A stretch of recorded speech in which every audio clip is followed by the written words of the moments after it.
അച്ഛൻ എന്തുകൊണ്ട് വീഡിയോയിൽ കാണുന്നില്ല? അച്ഛൻ എവിടെയാണ്? ആരാണ് അച്ഛൻ? അച്ഛൻ എന്ത് പറ്റി? അങ്ങനെ ഒരുപാട് ചോദ്യങ്ങളാണ് കുറച്ച് ദിവസങ്ങളായിട്ട് നമ്മുടെ കമന്റ് ബോക്സിൽ വന്നുകൊണ്ടിരിക്കുന്നത്. ഹായ് ഹായ് ഹായ് ചെങ്ങന്മാരെ, എല്ലാവർക്കും പുതിയൊരു വീഡിയോയിലേക്ക് സ്വാഗതം. ഇന്നത്തെ ഈ ഒരു വീഡിയോ അച്ഛനെ കുറിച്ചാണ്. അച്ഛനെ കുറിച്ച് പറയുമ്പോൾ അതിൽ കുറച്ച് എന്നെ കുറിച്ച് പറയണം, കുറച്ച് അമ്മനെ കുറിച്ച് പറയണം. അപ്പോൾ ഇത് മുഴുവനാകുള്ളൂ. നിങ്ങൾക്കറിയാലോ എൻ്റെ വീട്ടിൽ ആരൊക്കെ ഉണ്ടെന്നുള്ളത്. ഒന്ന് ഞാൻ, അമ്മ, എൻ്റെ വൈഫ്, എൻ്റെ മോള്. ഞങ്ങൾ 4 പേരടങ്ങുന്നതാണ് എൻ്റെ വീട്. നിങ്ങളിപ്പോൾ കണ്ടുകൊണ്ടിരിക്കുന്ന എൻ്റെ ആ ഒരു വീട് അതായിരുന്നില്ല മുമ്പത്തെ എൻ്റെ വീട്. ഒരു ഓടിട്ട 2 റൂമുകളും ഒരു കിച്ചണും ഒരു സിറ്റ് ഔട്ടും ഉള്ള ഒരു വീടായിരുന്നു, ഒരു ഓടിട്ട വീട്. ആ ഒരു വീടിൻ്റെ മുമ്പ് അവിടെ അമ്മയൊക്കെ താമസിച്ച അമ്മ അവിടേക്ക് വരുന്ന സമയത്ത് അവർ ഷെഡായിരുന്നു വെച്ചിരുന്നത്.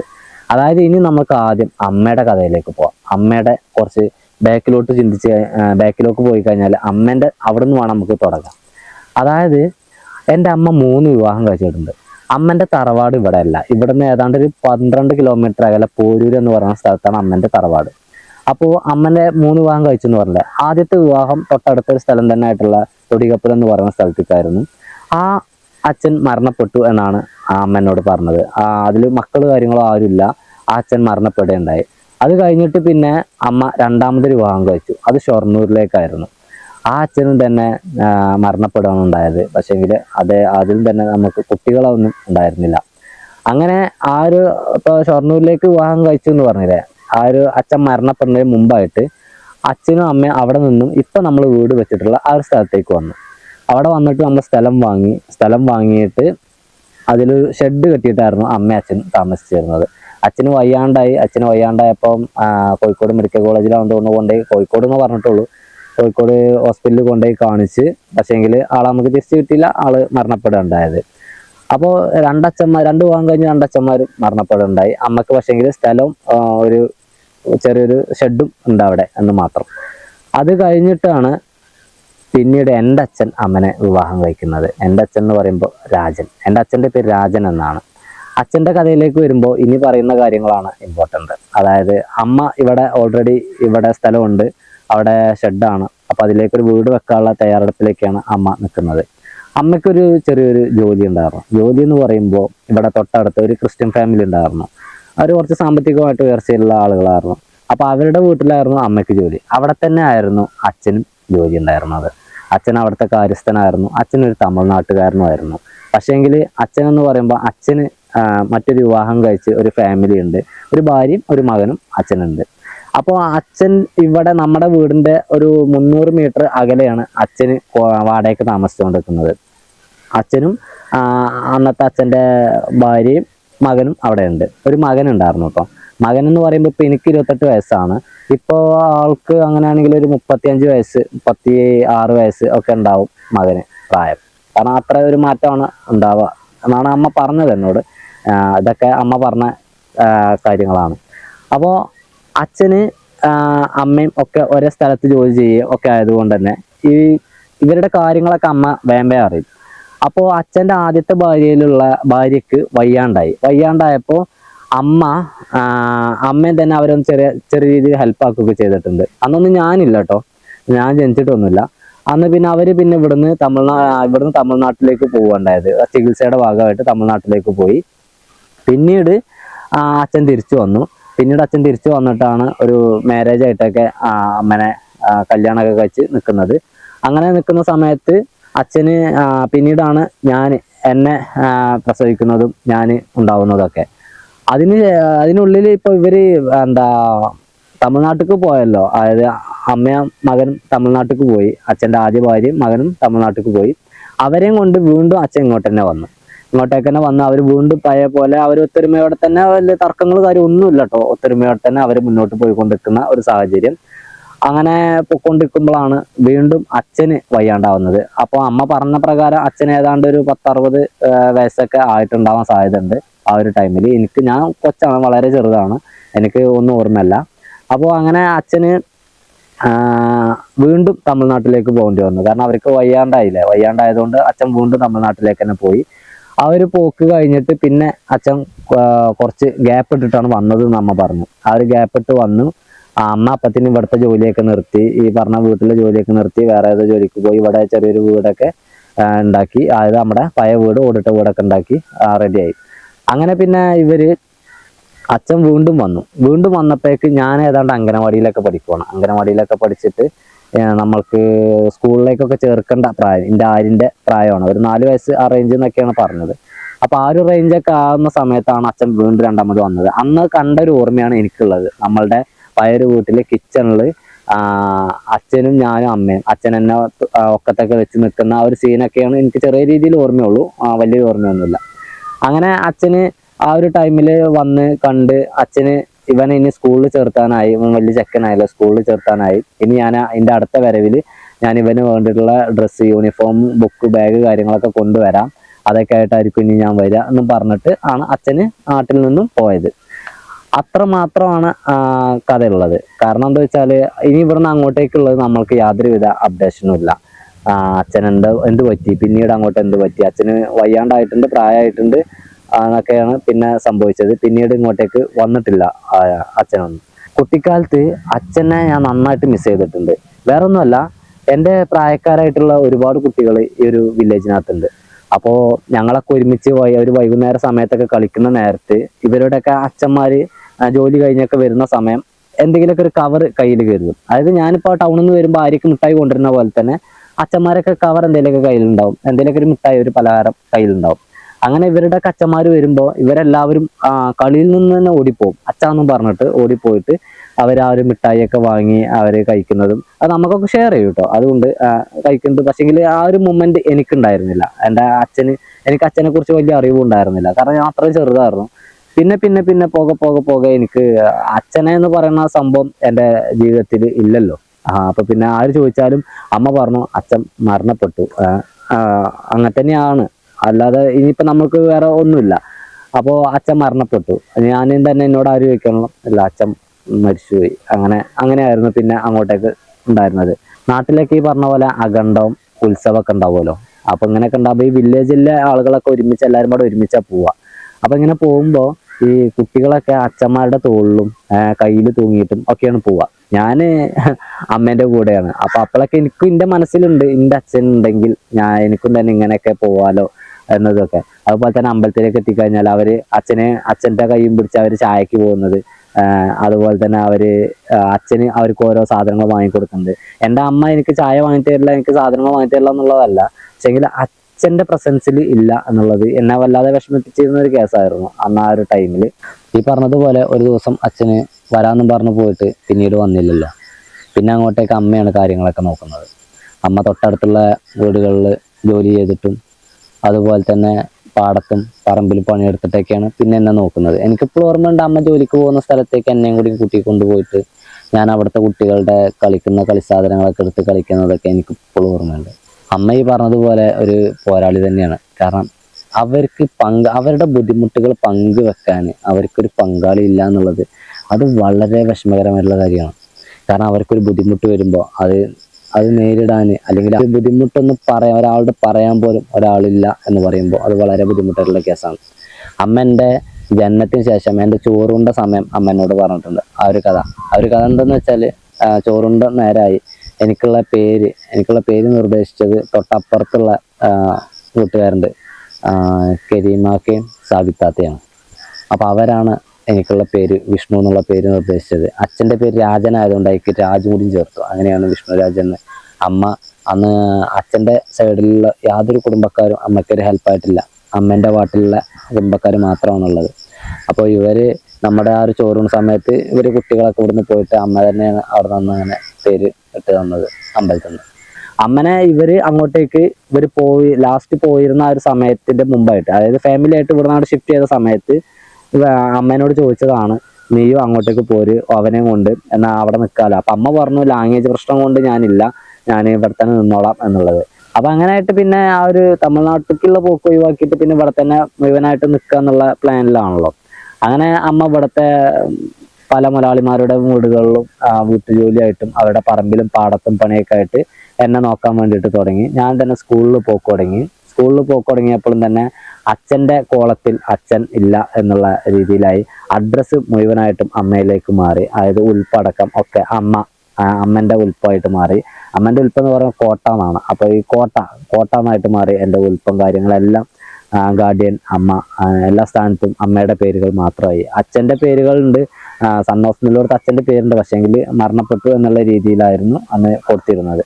അതിനുശേഷം പിന്നെ ഞാൻ ഏതാണ്ട് ഇപ്പോൾ കഴിഞ്ഞൊരു ഒരു 10-12 വർഷങ്ങൾക്ക് മുമ്പ് ഞാൻ എൻ്റെ ഫ്രണ്ടിൻ്റെ വീട്ടിലിങ്ങനെ ഇരിക്കുമ്പോൾ എൻ്റെ ഫ്രണ്ടിനോട് പറഞ്ഞു, എടാ ഇത് എൻ്റെ അച്ഛൻ്റെ ഫ്രണ്ടാണ് ഈ ഒരു വീട് കോൺട്രാക്ട് ചെയ്തിരുന്നത്.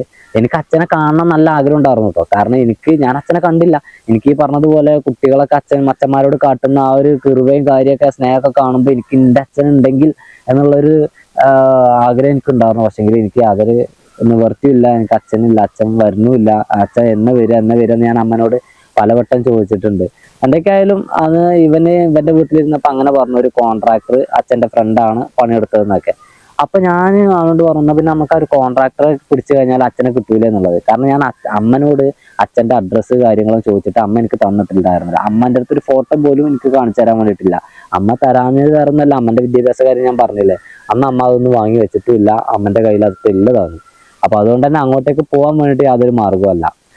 പിന്നെ എനിക്ക് തോന്നി അമ്മ മനഃപൂർവ്വം തരാതിരിക്കുകയാണോ, കാരണം ഞാൻ അങ്ങോട്ടേക്ക് പോകാൻ വേണ്ടി. എന്നാൽ എനിക്ക് തന്നെ കണ്ടുപിടിക്കണമെന്നായി. പിന്നെ എനിക്ക് അന്ന് ഈ കോൺട്രാക്ടർ പോയി കണ്ടു. കോൺട്രാക്ടർ പോയി കണ്ടപ്പോൾ ഞാൻ ഇങ്ങനെ ആളുടെ മകനാണെന്നൊക്കെ പറഞ്ഞ് ചെന്നു. അപ്പോൾ മുപ്പർക്കും തന്നെ കറക്റ്റ് അഡ്രസ്സ് അറിയില്ല, അഡ്രസ്സ് തരാൻ വേണ്ടിയിട്ട് കഴിഞ്ഞില്ല.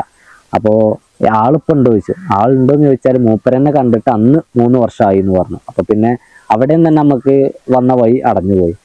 പിന്നെ മൂപ്പര് എനിക്കൊരു ഊഹാപോഹം പറഞ്ഞു തന്നു. ഇന്ന സ്ഥലത്ത് എത്തിയിട്ട് അവിടുന്ന് ഈ ഒരു ഏരിയക്കാണ് പോകേണ്ടത്, ഇന്ന നാടാണെന്നൊക്കെ പറഞ്ഞു തന്നു. അത് പ്രകാരം ഞാൻ അന്വേഷിക്കാന്ന് കരുതി. ഞാൻ ഇതൊക്കെ വന്നിട്ട് അമ്മനോട് പറഞ്ഞു. അമ്മ പറഞ്ഞു, അത് അന്വേഷിക്കൊന്നും വേണ്ടാടാ, അത് അച്ഛനിങ്ങനെ മരണപ്പെട്ടിട്ടുണ്ട് എന്ന് അമ്മനെ ആരോ അറിയിച്ചിട്ടുണ്ട് എന്തായാലും. അപ്പോൾ അത് ആ കാര്യത്തിൽ തീരുമാനമായി. അപ്പോൾ പിന്നെ ആ ഭാഗത്തേക്ക് പോകണ്ടെന്നുള്ളത് പിന്നെ അങ്ങോട്ട് തീരുമാനം എടുത്തു ഞാൻ.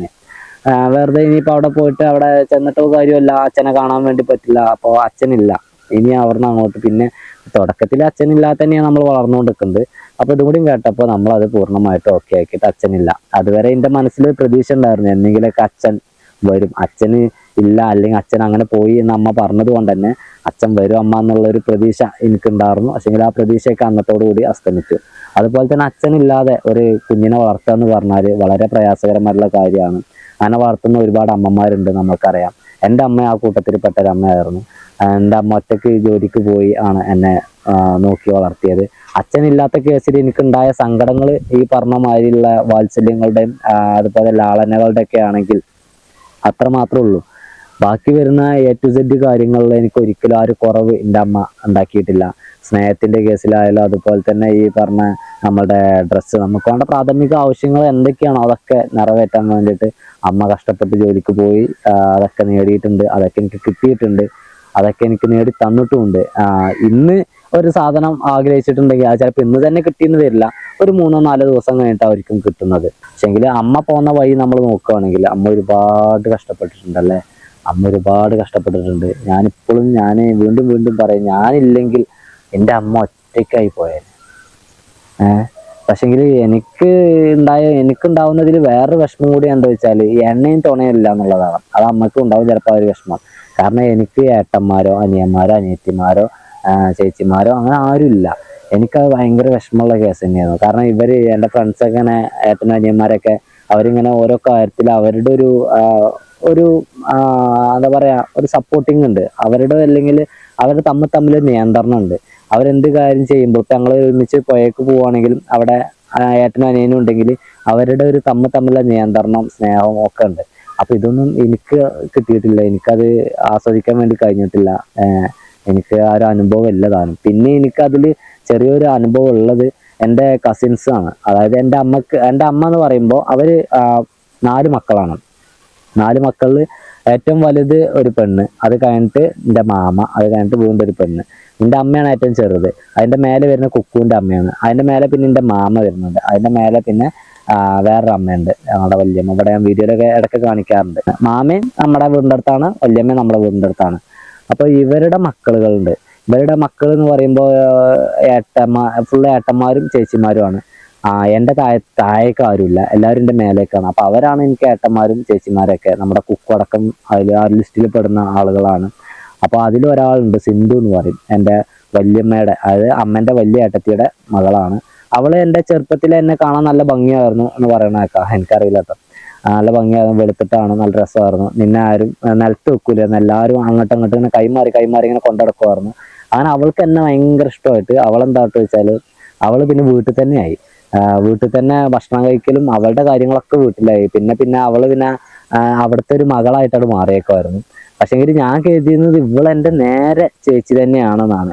എന്നോട് ഒരുപാട് പേര് പറഞ്ഞു അവള് നിന്റെ നേരെ പെങ്ങളൊന്നല്ല, അവൾ ഇങ്ങനെയാണെന്നൊക്കെ പറയും. പക്ഷെ ഞാൻ എന്നെ ദേഷ്യം പിടിപ്പിക്കാനാണെന്ന് ഞാൻ കരുതുന്നത്. പക്ഷെ എനിക്ക് അറിയില്ലായിരുന്നു അവളെൻ്റെ നേരെ പെങ്ങളാണെന്നുള്ള കാര്യം.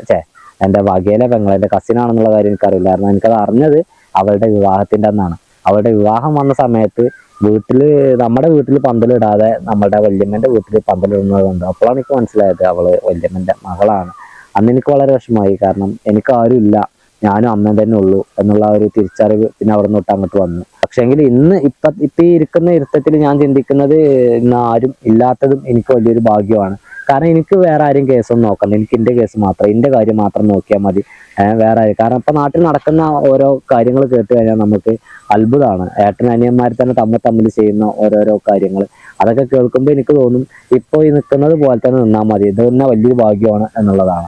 ഞാൻ ഈ പറഞ്ഞതുപോലെ ഒറ്റ മകനായതുകൊണ്ട്, അച്ഛനില്ലാത്തത് കൊണ്ട് അമ്മ എന്നെ നല്ല രീതിയിൽ വളർത്തിക്കൊണ്ട് വന്ന സമയത്ത് എന്നെ ഈ പറഞ്ഞതുപോലെ എവിടേക്കും വിടൂല എന്ന് പറഞ്ഞാൽ ഒരു തോട്ടിൽ പോയി കുളിക്കാൻ അയക്കൂല, മഴ കൊള്ളാൻ അയക്കൂല, അതുപോലെ തന്നെ പുഴയിലേക്ക് പോകാൻ അയക്കൂല, മീൻ പിടിക്കാൻ പോകാൻ അയക്കൂല, കളിക്കാൻ പോകാൻ അയക്കൂല, ഒന്നിനും അയക്കൂല. എന്നെ കളിക്കാൻ പോകാൻ അയക്കൂല, തൊട്ടടുത്ത് തന്നെ ഗ്രൗണ്ട്, അവിടേക്ക് കൂടിട്ട് അങ്ങനെയല്ല പറഞ്ഞത്. ഇപ്പോൾ ഒരു ടൂർണമെന്റ് ഒക്കെ ദൂരെ എവിടെയെങ്കിലൊക്കെ ഉണ്ടെങ്കിൽ അങ്ങോട്ടേക്ക്.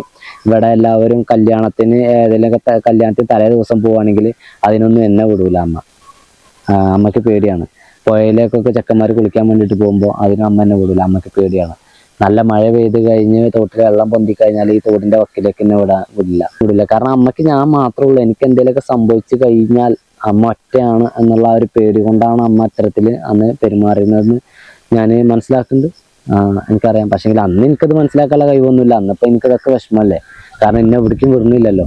നിങ്ങൾ കമന്റ് ബോക്സ് വന്നിട്ട് അമ്മനെ കൊണ്ട് ജോലി ചെയ്യിപ്പിക്കരുത്, അല്ലെങ്കിൽ അമ്മയ്ക്ക് നീ എന്താടാ മസാല ദോശ വാങ്ങിക്കൊടുക്കാൻ, നീ കഴിക്കണ്ടല്ലോ. അമ്മ എന്തൊക്കെ കഴിക്കൂല എന്നുള്ളത് എനിക്ക് നന്നായിട്ട് അറിയാം. അതുകൊണ്ടാണ് ഞാൻ ചില സാധനങ്ങൾ നമ്മൾ പുറത്തുനിന്ന് ഞാനും അവളും കുട്ടിയും പോയി കഴിക്കുന്ന നേരത്ത് നമ്മൾ അമ്മയ്ക്ക് വേണ്ടിയിട്ട് കൊണ്ടുവരാത്തത്. കാരണം അമ്മ അത് കഴിക്കൂല. കാരണം എന്താ പറയുക, അമ്മ പണ്ടേ ശീലിച്ചൊരു ശീലമുണ്ട്. അമ്മ എവിടേക്കെങ്കിലുമൊക്കെ ജോലിക്ക് പോകും, അവിടെ വല്ല പഴംപൊരി എന്തെങ്കിലുമൊക്കെ സ്നാക്സ് അമ്മക്ക് കഴിക്കാൻ വേണ്ടിയിട്ട് കൊടുക്കും.